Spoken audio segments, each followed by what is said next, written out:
মিনহা খালাকনাকুম ওয়া ফিহা নুঈদুকুম ওয়া মিনহা নুখরিজুকুম তারাতান উখরা। প্রিয় দর্শক, এই খবরটি হচ্ছে ইরফান খানের খবর। দেখতেই পাচ্ছেন 2020 সালে উনি মারা যান, তারপর এখানে সমাধি দেওয়া হয়।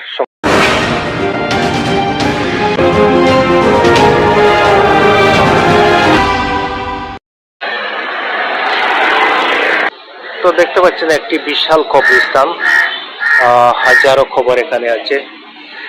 এখানে অনেক সেলিব্রিটি, অনেক বিখ্যাত ব্যক্তিত্ব শুয়ে আছেন। ইরফান খান, তো ওনার সম্পূর্ণ নাম হচ্ছে ইরফান আলী খান। একজন লিজেন্ডারি অ্যাক্টর ছিলেন, একজন লিজেন্ডারি ইন্ডিয়ান অ্যাক্টর। শুধু ইন্ডিয়ান নয়, উনি হলিউডও কাজ করেছেন। সামনে দেখছেন মেইন গেট, আর এখানে বসার জায়গা আছে। কবরস্থানটি আমি হেঁটে দেখেছি, খুব পরিষ্কার, নিট অ্যান্ড ক্লিন, খুব ভালো লেগেছে। সব কবরস্থান কিন্তু এরকম হওয়া উচিত। আপনি যখন সময় পাবেন কোনো কবরস্থান ভিজিট করতে যাবেন, তখন দেখবেন আপনার মন নরম হয়ে যাবে, আপনার মনে দুশ্চিন্তা, নেগেটিভিটি অনেক কমে যাবে।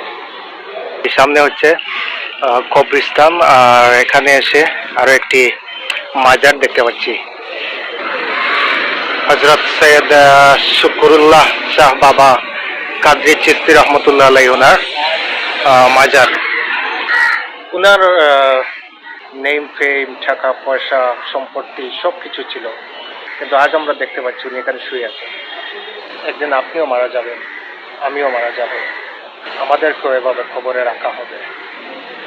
ওপেনলি ভিডিওগ্রাফি, ফটোগ্রাফি করা নিষেধ আছে, এখানে নিষেধ দেওয়া আছে।